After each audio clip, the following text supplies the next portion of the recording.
Hey, it's Catherine Mora here. I am a book coach and I am a very, very lucky person to be able to do something that is so amazing, and that is helping people achieve the milestone of writing a book. Often cases they've been wanting to write one for a year, 2 years, 5 years. I even heard 20 years once. So I'm very, very excited and really motivated to help people achieve that milestone that I achieved with my novel, and just the feeling that you've accomplished something which is really hard work if you do it the right way and if you do a really quality product. It's such a great feeling. And when I was looking at all the different ways I could help people with their book, the one thing that jumped out to me is that feeling of getting to the end and getting to that first draft, but also looking at what I wanted or I wish I had when I was writing my book, and that is someone who helped me every step of the way. So now I get to do that for other people, which is really awesome. So what I'm going to do today is just give you some suggestions. And hey Marsha, hi Eldonado, Maddie, hi. Okay, I'm gonna just keep talking so I don't get distracted by all the comments, because I'm also going to use this later on YouTube. So if I don't say hi, it's because I'm getting on a roll.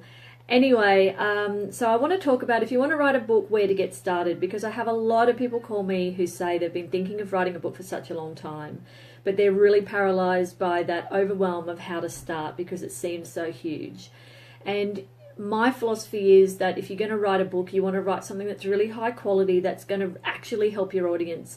I'm not into the expensive business card thing. I believe that if you're going to write a book, it should be something that really shares your message, that shows you're an expert, that helps people, that, you know, potentially changes lives. And I don't say that lightly, even though it might sound like a bit cliched, but people's lives really do get changed by reading books. I know that mine has been. So first, I want you to think about why you're writing a book. And there are lots of different reasons you could be writing one. Lots of people who come to me want to have a speaking career. They just want to be seen as an expert in their industry. They want to make more money. They want to reach clients. Some people, it's as simple as, I just want to share my message and I just feel I have to get it out before I die, kind of thing. And that's a really great motivation, because it's going to help you when times are tough to focus on the people that you're actually going to be helping. And I do find that that helps a lot. And, you know, it does improve your profile. Writing a book, I believe, only improves your profile, though, if you write a high quality book.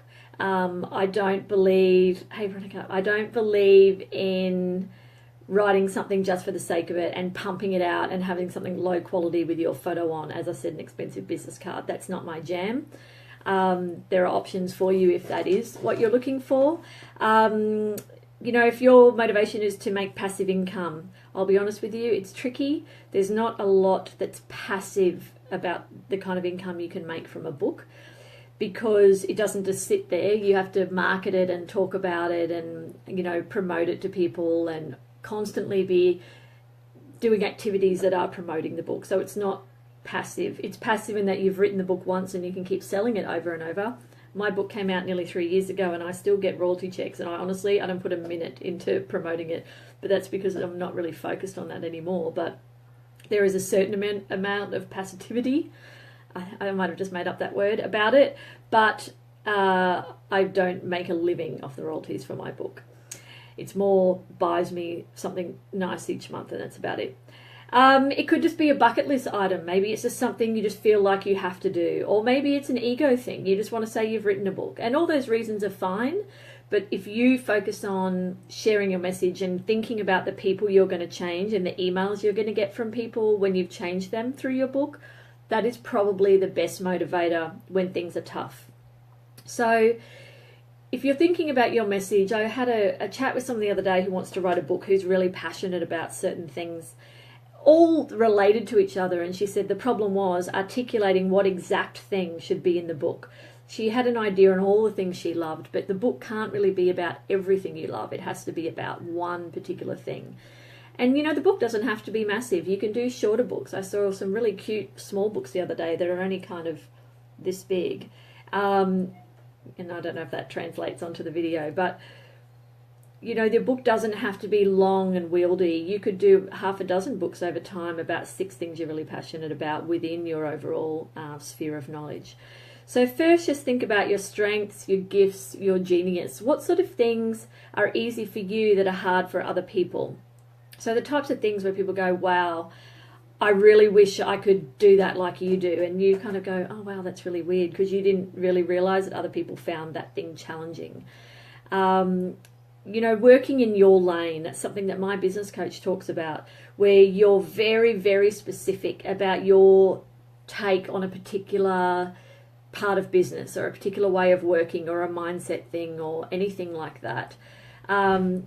Just picking something really, really specific that you really feel passionate about. And I said I wrote a blog about this the other day, which you can get on my website. I'll put a link to the comment in the comments. But if you sat down with your best friend with a glass of wine or maybe a bottle, and you had the chance to tell them one thing that you wanted them to know that would change them, what would you tell them? What one thing would you pick to tell your very best friend to improve their life? That might be something that you're going to write about.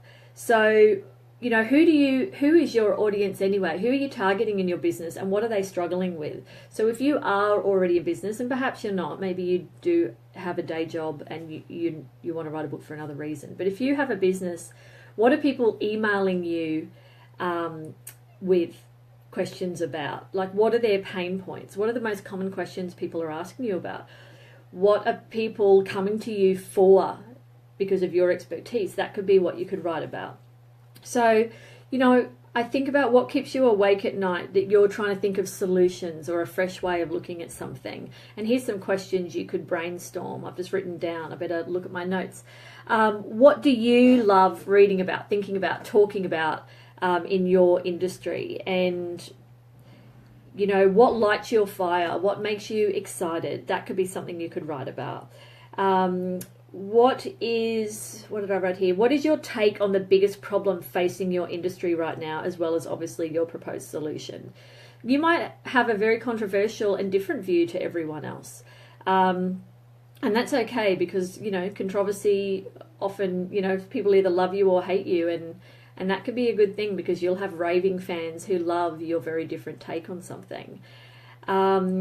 And as I sort of alluded to before, what are the answers to the questions you are asked most by friends or clients, and how do you answer them?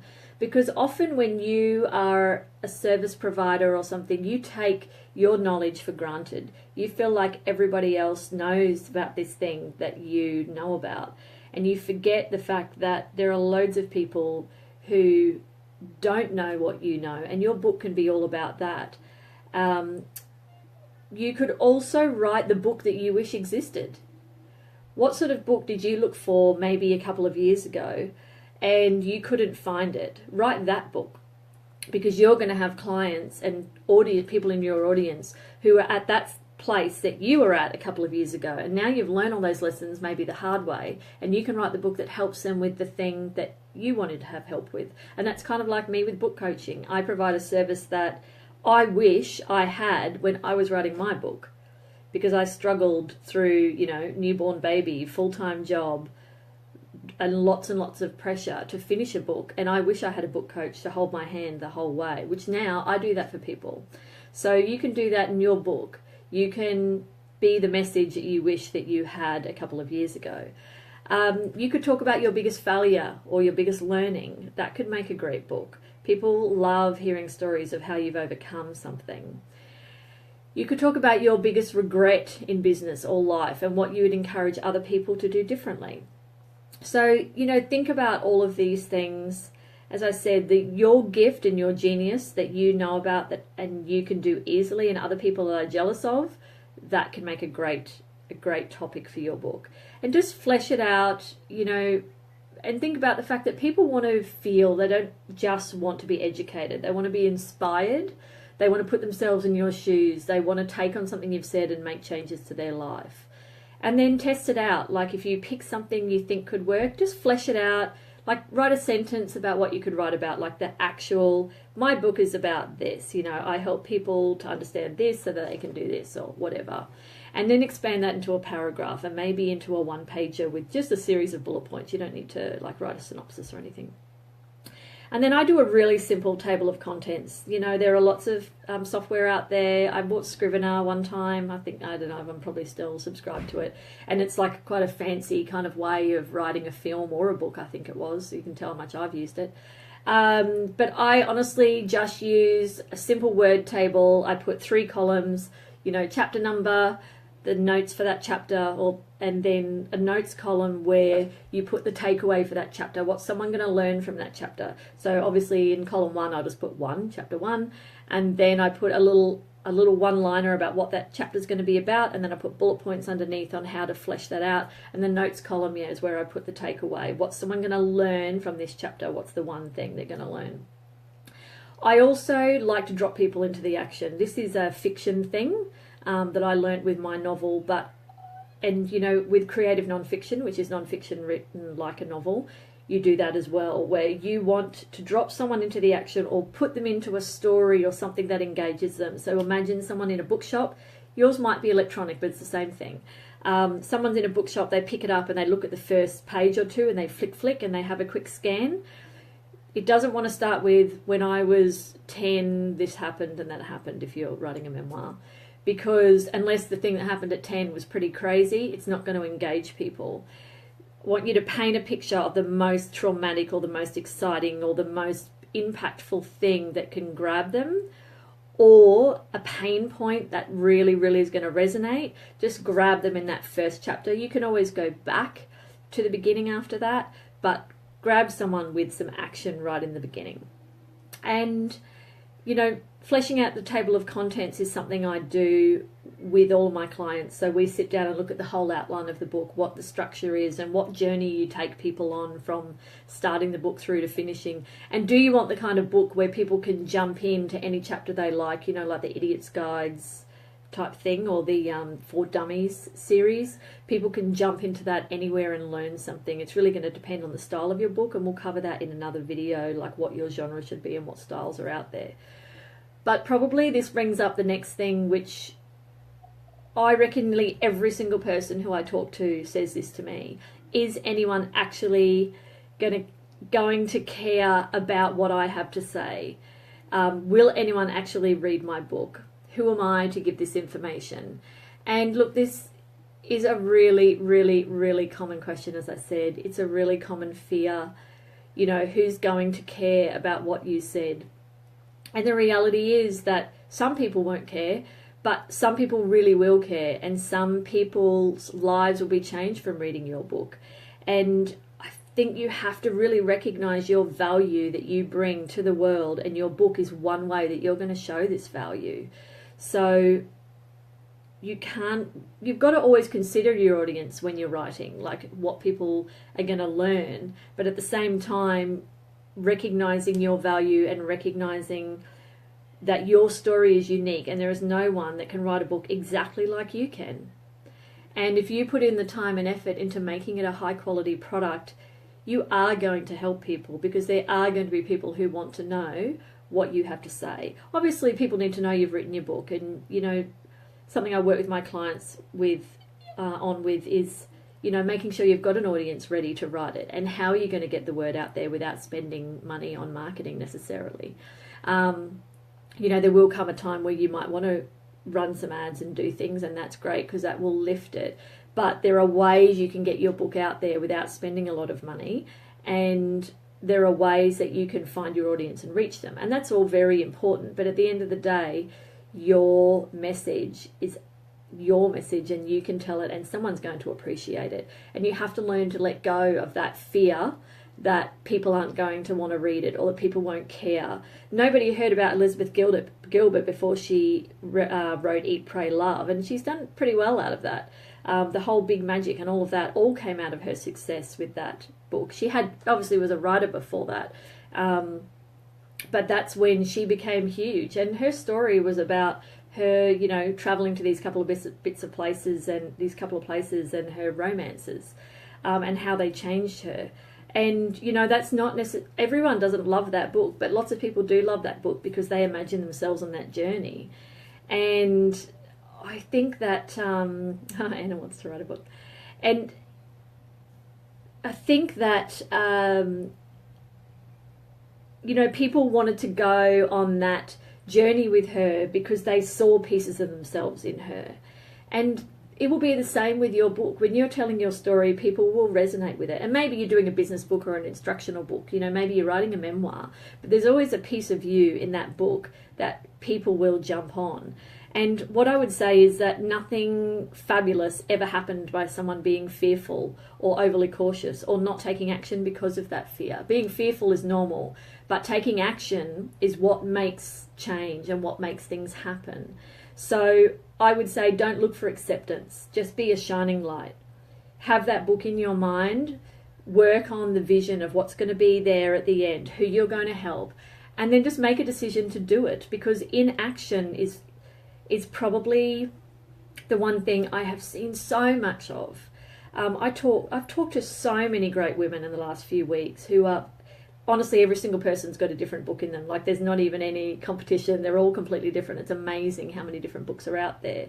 But every single person says, I'm waiting until I get my office decorated. I'm waiting until we move. I'm waiting until I finish this. I'm waiting until we go that. I'm waiting. And the things that people are waiting to fall into place are also wide and varied. And I think it's a bit like having children. I don't feel like the conditions are ever perfect for writing a book. You have to make the decision that you're going to make a difference and you're going to write it. And then you just say, that's it, I'm writing it, I'm doing it. I'm going to clear time in my calendar, and over the next 3 or 4 months, which for me is the sweet spot of how long it should take to write a book, is 3 to 4 months. I'm just going to do it. And it's my priority. You've already got a business to run or whatever, or a day job, and you've possibly got children. And those obviously are priorities. But outside that, you might say, look, I'm not going to watch TV for 3 months except for Sunday nights or something. I'm not going to do this. I'm not going to do that. I'm still going to exercise. But basically, every day I'm going to have at least 15 minutes put aside to work on my book. And that's how books get written. We don't wait for inspiration. We just say, this is what I'm doing. I'm doing it. I've set a goal. I'm starting today. And then bam, you're into it. You write every single day, whether you feel like it or not. And before you know it, your book is done. And for me, that's the only way that it happens. If you keep saying, I'm going to wait until this, that, and the other happens, it basically never happens. And I think I posted yesterday somewhere that this quote from E.B. White, who wrote Charlotte's Web, that said something like, a person who waits for the perfect circumstances to write their book will die never having put pen to paper, because situation and circumstances are never perfect. You have to just make it happen. I also saw a statistic once, which now, of course, I can't find, so I'm going to have to slightly make it up. But essentially it said 80% of people want to write a book. 5% of those people actually start the book. And of those, 2% actually finish the book. And that's because people say they want to write it, but then they don't make it a priority because too many other things get in the way. So don't be that person who says, for the next 5 years, one of your New Year's resolutions items is, I'm going to write a book this year. I'm going to write a book this year. Don't wake up at 70 and go, damn, I wish I'd written that book. Just do it. And, you know, if you start and get stuck, I'll be honest, the keeping on going is actually the hardest part. When life does get in the way, putting your book aside, waiting for inspiration, those are things that stop people from finishing books. And that's why I'm here. And as I said at the beginning, you know, if you've only just tuned in, getting people to that milestone is why I picked the particular area that I did around book. I didn't pick book marketing and book publicity, even though I worked in publicity and marketing for 15 years. I decided that the thing that is most, gives you the most satisfaction is actually finishing that first draft. And having someone to hold your hand along the whole journey is what I wanted to do for people, and that I would say is going to be a life changer for someone who wants to write a book but they're a little bit scared. If you find a book coach, which could be me, it could be someone else, and maybe it's an accountability partner or something. You know, there's other options you could probably go for. Someone who's actually going to help you plan out the book, and then every week say to you, how's your chapter going? Let me have a look at it. Let's keep going. And, you know, luckily, I suppose, because I'm a trained and qualified coach, something I also get to do is we can actually jump into a coaching session if any blocks come up through writing the book. But, you know, there are ways that you can keep motivated by having an accountability partner. You've already got your goal, and that's what keeps you motivated. But having someone there every week to say, where's your chapter? Let's have a look at it. That's a major part of what I do and what a book coach can do for you. But, you know, I'm going to cover more tips in other videos. Today, I just wanted to point out that if you're stuck, just how to brainstorm your message and basically just getting your message out there and just starting the book, you know, edit when it's done, but just get it done.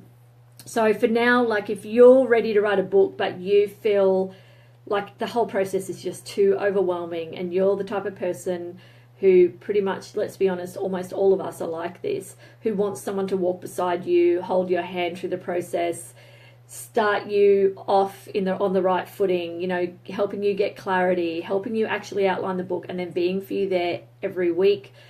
Also helping you plan what's going to happen when it's finished, you know, helping you do that whole self-publishing, you know, process at the end, like where to find editors and all of that and to point you in the right direction there, how to build an audience. Just comment on the video, send me a PM, we can chat about it, we can chat about your project, see if I'm the right person to help you. I would be honoured to do that, and I would look forward very much to your book launch party where I get to drink champagne and celebrate the fact that we did this amazing thing together. I apologise to anyone watching when I haven't responded to comments. I find them a bit distracting. I'm going to enjoy reading them back, but while I was talking it kept throwing me off. So I love that you are here. I love your comments. I love hearing from people who want to write a book, and I am so excited if I get to be the person that helps you. So message me anytime. I'm going to share some more tips in future videos, and I'll see you soon. Hey Sarah, hey Marsha. Ciao.